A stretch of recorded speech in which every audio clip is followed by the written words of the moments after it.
They say the best weapon is the one you never have to fire. I respectfully disagree.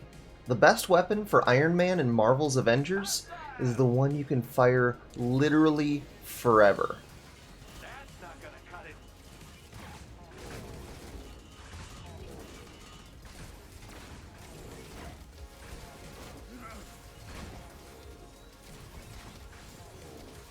As you level up Iron Man, you might run into a pesky little problem. You might notice that the more you fire his missiles or lasers or repulsors, the more you run out of the intrinsic energy necessary to fire those weapons. The goal of this build is to fix that problem once and for all. You already know to like, comment, and subscribe, and come find me on Twitch and Twitter for even more content. So let's just dive right in. If you've seen a few of my videos by now, you know that the basis of all of my builds is a really simple idea. What way am I going to have the most fun playing a character? Iron Man's no different. For a long time, I didn't play Iron Man. Like, honestly, almost at all. My Twitch chat would say, if they saw me playing him for maybe the challenge card points or something like that I looked like I hated it. And I don't think I did. I think I probably just have that kind of face.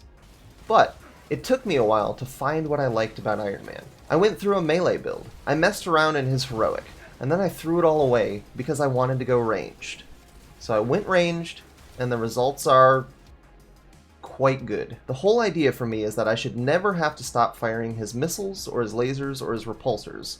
And with a few intrinsic bursts and the right perks on his energy shield, I never have to. In a typical combat scenario, I'll fly in, activate my shield, and just start firing. I get my intrinsic back through intrinsic bursts and just being by the shield, which, combined, will cause his intrinsic overcharge to go off, meaning that he does even more damage. If the intrinsic meter happens to get low, I'll use Arc Overload to fill it back up, but it doesn't happen very often, because the build is made to supercharge itself. And honestly, it works. There's a few key pieces to the build, and I can't promise you they're going to be easy to find, so let's get right into the gear. In slot 1, you're looking for a third perk called Armory Boon, which gives you increased critical attack chance with all weapons. There are other perks that can roll there that are super interesting, like increased critical damage or increased damage from all weapons, but critical chance is super important on this build, because of slot 2. This piece is the real magic of the build, and you want perk 1 to be Targeted Empowerment. Range critical attacks grant an intrinsic burst. Perk 2 should be doing a damage type with your favorite weapon.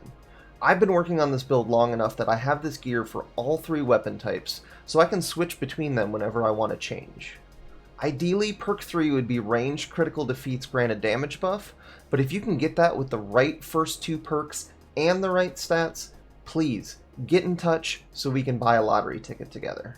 Slot 3, you're going to choose probably Taking Damage grants a damage buff, but I wouldn't judge you if you landed on Taking Damage grants an intrinsic burst too. The first option would mean you do more damage and have a better chance of proccing your slot 2 perk, but the second option would mean you'd really never run out of weapons to fire. On slot 4, you're looking for Defeating Enemies grants an intrinsic burst. That's the key perk. If you can get another intrinsic burst on this piece and the right stats, take it and never look back. I have 3 recommendations for minor artifacts, and go with what works best for your version of the build. A full Precision ISO, a full Valor ISO, and an ISO of Cosmic Affinity with good stats. Choose between them however you see fit. I like to stay alive, so Cosmic Surge is always a plus for me. Your major artifact will probably be the Norn Stone of Lethal Will if you're running that damage buff I suggested. If not, it'll depend. Maybe the Tactagon for more status damage. One of the specific status damage artifacts could work too if you're using that element.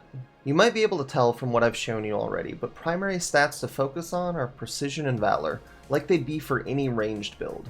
After that, definitely put on enough Resolve or Resilience to stay alive, and a good amount of Proficiency, because, again, you want your perks to proc, and more proficiency means they proc more often. The tricky part about this gear that I'm recommending is that it's all random. Not a single piece is from a named set. That means if you want it, the only option is playing the game. The gear will drop from random missions, from random enemies, from random chests, and maybe you can find it at a vendor. But there's no shortcuts here.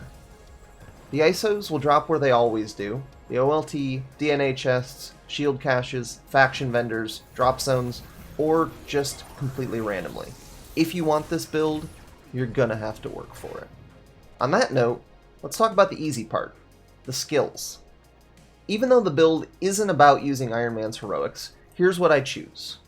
Arc Supercharge for longer Arc Overload, and Arc Jolt to revive teammates just in case. Quick aside, a lot of Iron Man players choose to use the bubble for Arc Overload, and it's totally okay if you do.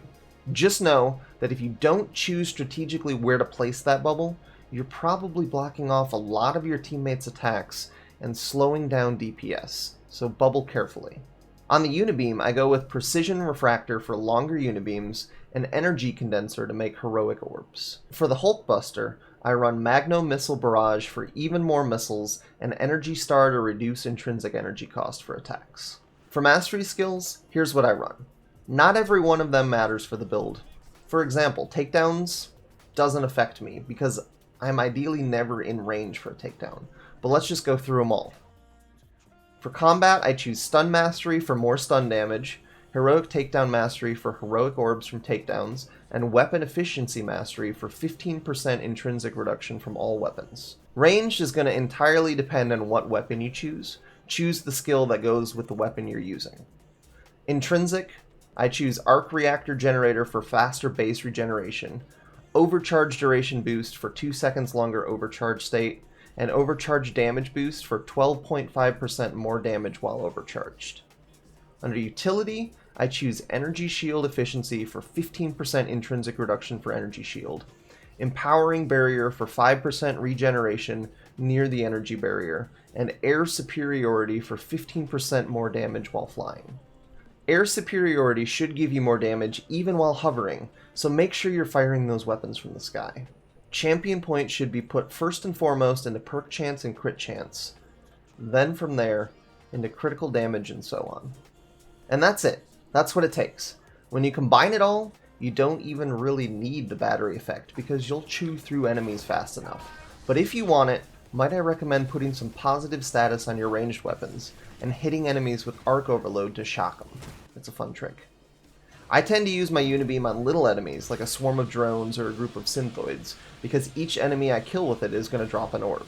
Don't forget to hold down the Unibeam button, if you want it to last longer.